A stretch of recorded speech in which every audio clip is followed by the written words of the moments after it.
आप शुरुआत करते हैं ओ सुन ले ओवैसी, ये संभाजी नगर है, किसी का बाप आने से भी यहाँ का नाम नहीं बदलेगा। That's your statement, right? हाँ, झंडा लहराएंगे पूरे पाकिस्तान हाँ, में, योर स्टेटमेंट, राइट? आज सुबह उठकर आपने ट्वीट किया, यही समय है, सही समय है सोते हुए को जगाने का, राइट?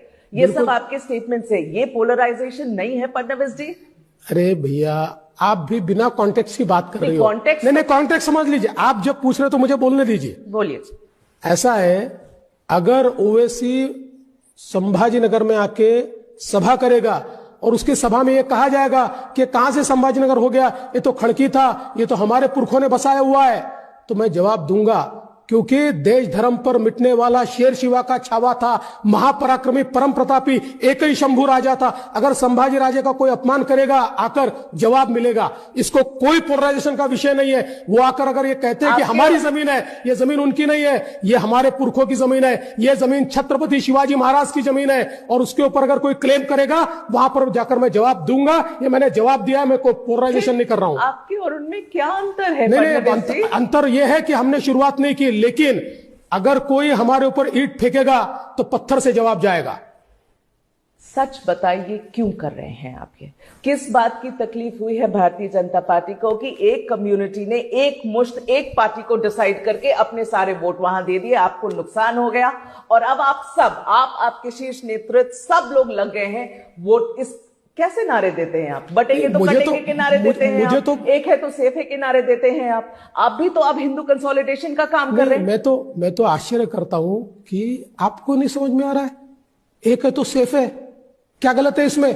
बटेंगे तो कटेंगे में क्या गलत है? इस देश में जब देश को हमने इस प्रकार से जातियों में बांटा है, प्रांतों में बांटा है, तब तक इस देश के टुकड़े हुए और इस देश के समाज के भी टुकड़े हुए। बटेंगे तो कटेंगे सही है, और सबसे ज्यादा सही है जो प्रधानमंत्री जी ने कहा है, एक है तो सेफ है। मैं तो समझ नहीं पा रहा हूं, एक है तो सेफ है कहने के ऊपर ऑब्जेक्शन। ये तो माफ कीजिए, आपके लिए नहीं कह रहा हूं, पर ये तो मूर्खता है। अगर कोई ये कहता है कि एक है और तो सेफ है, इसके ऊपर कोई ऑब्जेक्शन लेता है, तो मुझे तो सॉरी पर उनकी अकल पे तरस आता है।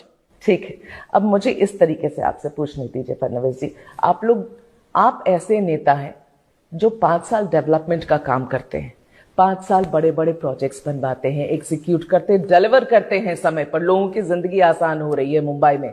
इलेक्शन आते आप हिंदू मुसलमान करने लग जाते हैं। देखिए क्या प्रॉब्लम है, मीडिया को सिर्फ इसमें इंटरेस्ट है। मैं 95% जो भाषण देता हूं, क्यों नहीं दिखाते आप बार बार? उसको क्यों नहीं वायरल करते आप? चलो मैं दावे के साथ कहता हूं, मेरे जितने भाषण हुए, वो भाषण का पूरा कंटेंट अगर आपने निकाला, 95 नहीं, 99% सिर्फ प्रोजेक्ट्स पर बोलता हूं, 99% स्कीम्स पर बोलता हूं, 99% क्या दिशा है महाराष्ट्र का रोड मैप, क्या क्यों नहीं दिखाते आप? आपको तो हिंदू मुस्लिम ही चाहिए, आपको तो वही चाहिए, आपको तो वही वायरल होता है। क्या हो गया है देवेंद्र फडणवीस को? मैं ये पूछना चाहती हूँ, वेयर इज दैट? नहीं, देवेंद्र फडणवीस दे आर, लेकिन जहां अस्मिता की बात आएगी, देखिए देवेंद्र फडणवीस ये एक बहुत कट्टर देशभक्त और राष्ट्रवादी आदमी है। जहां अस्मिता पर बात आएगी, वहां पर देवेंद्र फडणवीस किसी के बाप की नहीं सुनता।